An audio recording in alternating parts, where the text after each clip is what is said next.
Good evening, friends, fiends, and night owl supremes. Welcome to A Bit Late. Tonight I am so comfy and cozy. I have on probably the biggest, loosest knit sweater I have. It is so soft and it was at one point not covered in little nubby thingies, but my cat really likes this sweater too, and she has claws, of course. So it's in tatters, but I think that makes it all the more lovely. Also, like the comfiest socks and pants too, so tonight's off to a comfy start. And in the spirit of comfy clothes, comfy pillows, comfy everything, how about a comfy story? This one is pretty fun. It's a little out there and absurd, but it's very small, if that makes sense. It's a nice small cozy tale that you can just curl up with and have buttery cake. I don't know, that sounds really good right now.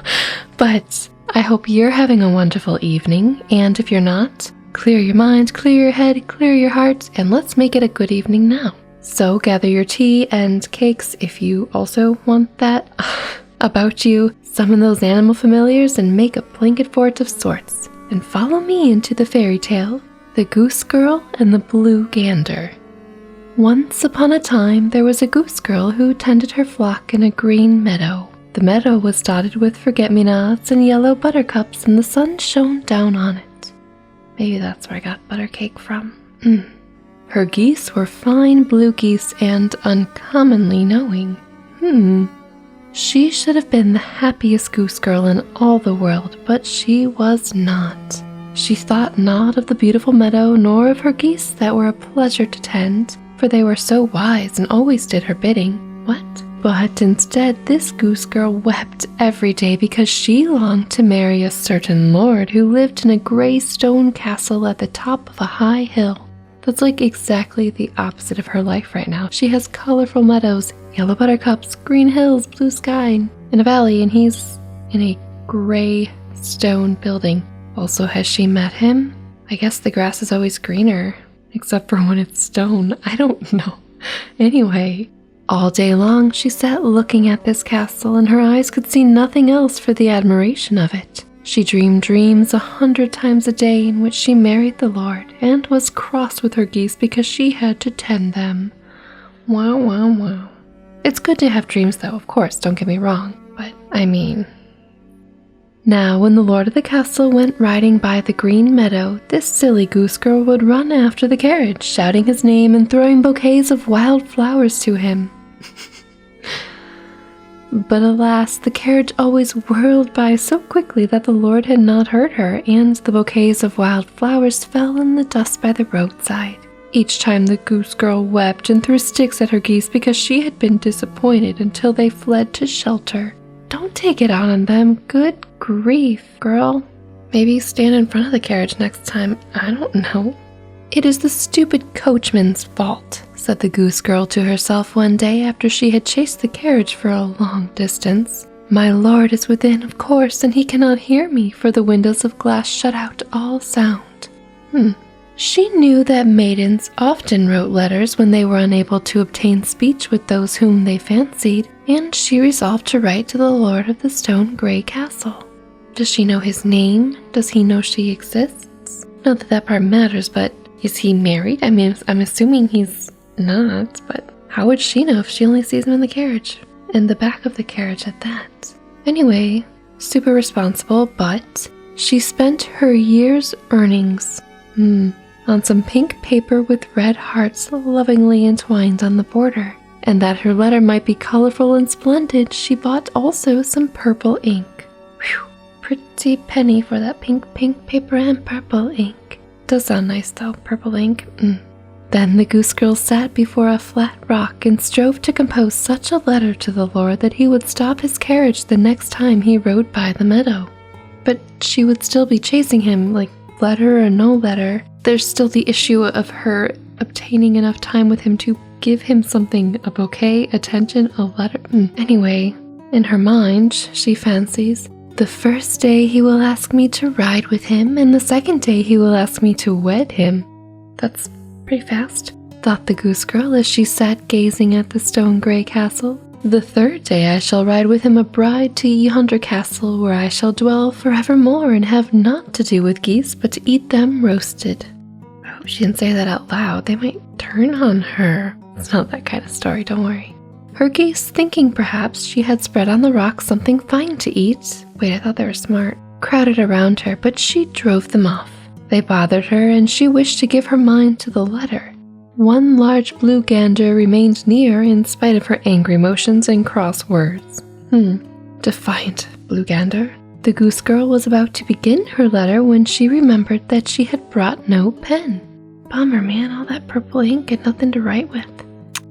Ah me, what shall I do? She cried. I shall have no more earnings for another year. What? Really?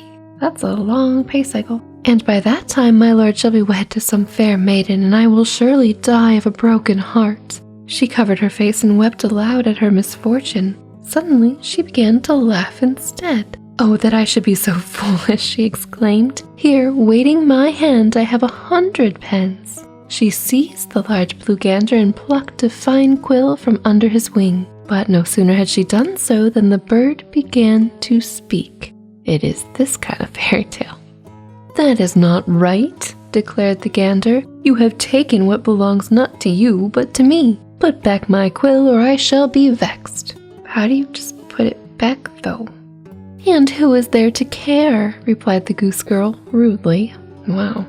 When I have written a letter to my lord of the stone grey castle, you shall have your quill, and not before. Tut tut tut. She began to speak her thoughts aloud, as Goose Girls often do. Really, learned something new? And started once more to compose her letter. To my dearest lord of the stone grey castle, whom I love with all my heart, but to whom whirls past me as I sit tending geese in the meadow, she planned to write, and dipped the quill in the purple ink. To her dismay, the pen wrote not at all as she planned, but seemed possessed of a spirit to go of itself. It wrote with a remarkable flourish, Dear Gander, but the Goose Girl pulled it from the paper before it could write more. What manner of pen is this? She cried in vexation. It is not your quill, said the Blue Gander. I am its master, and it will write letters to none but me. Makes sense? Well, upon my word, declared the Goose Girl, you are the most forward creature I have yet seen. Really? Takes one to know one? And this is what you will get. She took a long branch and beat the gander, oh, I'm sorry, until he hid from sight in the bushes. Oh, man. Cruel, cruel, cruel. Then again she strove to write her letter, but again the pen was possessed of a spirit of mischief. Cool. Oh, wept the Goose Girl. I have spent all my earnings on splendid pink paper with red hearts lovingly entwined on the border, and purple ink I bought also that my letter might be fine as a valentine. But alas, I am bothered with a stubborn quill that will not write as I think. If I write not my letter to my lord, he will never know of me. Then he will never marry me, and I shall dwell forever in my wretched hut instead of the stone grey castle as I have desired. Well, that's a fear spiral, if ever I knew one. I know those very well. Hopefully you're not having one right now. If you are, get out of it. Anyway. You weep because you cannot marry the lord who lives in yonder stone grey castle, said the Blue Gander, poking his long neck from the bushes where he had fled. Let me give you some advice. A wretched hut is not a pleasant place, 'tis true, but your manners suit it better than the castle of your dreams. Ouch, Blue Gander. Truth hurts, I guess. Hold your tongue forward, bird, screamed the Goose Girl in anger. She seized a clod of earth and hurled it with such force that had it struck the gander, he would have fallen flat in his tracks. What the? But luck was with him, and he dodged. Thank goodness. The next day and the next day after that, the Goose Girl sat down to write before the flat rock in the meadow. But the quill was stubborn as ever. She spoiled all but one sheet of the precious pink paper. Then once more the Blue Gander spoke to the Goose Girl. You have spoiled many sheets of your precious pink paper. Say that 3 times fast, said the gander, nodding his head and cocking his eye in the wisest sort of way. Why will you not let the quill write a letter to me, if only to see what will happen? But then I shall have no more paper to write to my lord, and I shall dwell forever in my wretched hut instead of the castle of my dreams, answered the Goose Girl. Mayhap there might be a betwixt and between, remarked the gander sagely. Write the letter and hand it to me with a bow. So at last, after much thought, the Goose Girl did as the Blue Gander bade. She dipped the quill in the purple ink, and immediately as it touched the paper, it began to write such a marvelous letter as never before was seen or read.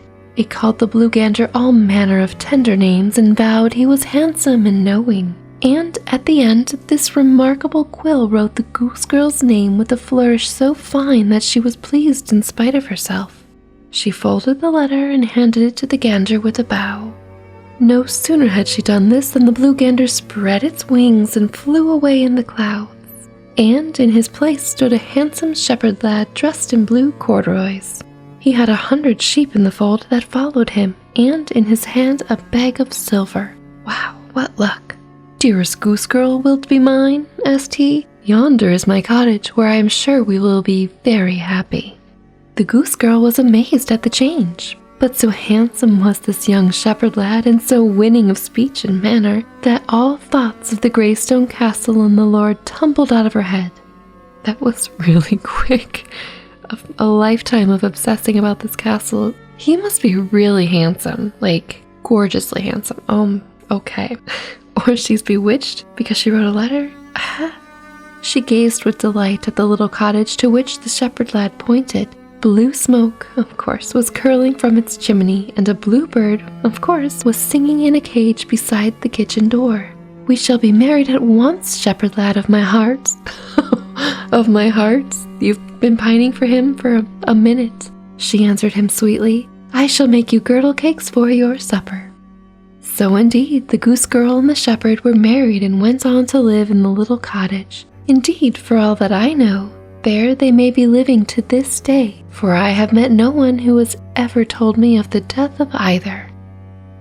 And on that quick change of heart note and long-term happily ever after, the end.